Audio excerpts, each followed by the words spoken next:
Olá, estamos aqui no Educação 360 Graus e vamos falar agora com Stravos. Vamos lá, Chantapoilos, falei certo? Falou certo. O Stravos, ele é o vice-diretor do Instituto de Desenvolvimento e Educação da FGV e ele também é o vice-presidente da ABED, que é a Associação Brasileira de Educação à Distância. E mais um monte de outras coisas incríveis que ele fala, que a gente vai ficar aqui horas falando sobre o currículo dele. Mas, Stravos, conta pra gente como que está a educação à distância, né? Que já que você é o vice-presidente da ABED, que você trabalha com isso já há um longo período. Você vê essa diferença que, por exemplo, a gente está vendo aqui no Educação 360, também está acontecendo essa mudança na educação à distância? Olha, a educação à distância, ela veio para ficar. O maior número de matrículas no ensino superior hoje, em termos de crescimento, foi feito em função da EAD. A gente ouve muito que a educação à distância não tem qualidade e tal, etc. Por quê? Porque a educação à distância mostra a qualidade dela. É muito simples eu chegar e ver a qualidade da EAD, porque está lá. Então eu vou na internet e vejo o material. Eu posso muito facilmente chegar e localizar essa qualidade.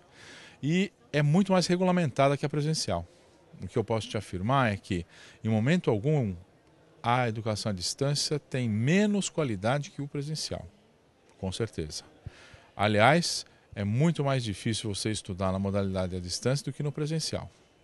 E dados do próprio MEC de ENADES demonstraram em 2007 e 2009 que alunos performaram melhor relativamente nos cursos à distância que nos presenciais. Agora, estatisticamente, não podemos afirmar isso. Então, o que a gente pode afirmar é que eles foram tão efetivos quanto os presenciais.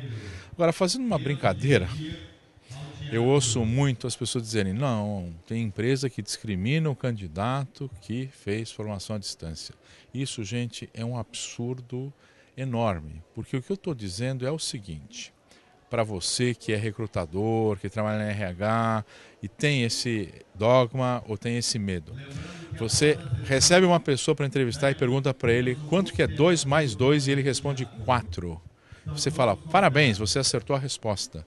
A próxima pergunta é: eu vou analisar seu currículo. E aí você descobre que ele estudou à distância. E você diz: olha, não vou te contratar, porque você estudou à distância.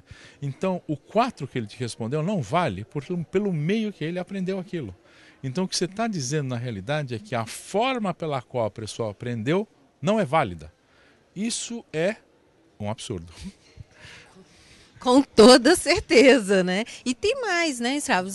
Pegando esse gancho da educação à distância, existe hoje também um outro mito em relação ao presencial, né, com essas mudanças na educação, onde você tem salas sem paredes, o currículo aberto, e aí tem gente que pega e fala assim: não, mas isso aí não vai dar certo porque não vai passar no vestibular, que chega muito parecido com essa ideia do recrutador. E aí, como é que funciona isso? Olha, nós já temos tanta liberdade hoje em dia que tem garotos que já saem do colégio e eles têm a possibilidade de estudarem sozinhos e prestar o Enem. E se eles obtiverem ponto suficiente, eles podem requerer o que seria o diploma de ensino médio. Então isso já é mito. Então já flexibilizou, né? Obviamente que as barreiras não caem da noite para o dia.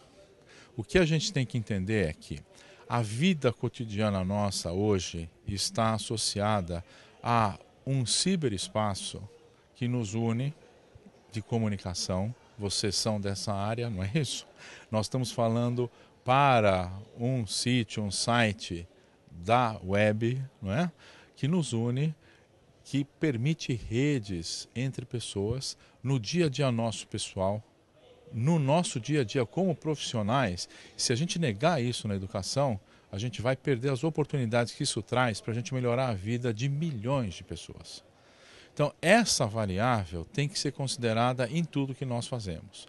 Agora, não dá para a gente derrubar estruturas de uma hora para outra. Agora, ruiu, é uma ruptura. Então, a gente precisa rapidamente trazer essas novas vertentes para o processo. Obviamente, todo elemento que rompe novos paradigmas, existem os pioneiros do paradigma, né? Nós não estamos iniciando isso agora. de 2003 para cá, existem muitos movimentos que ocorreram. Agora, tem muita coisa que está realmente em nível conservador.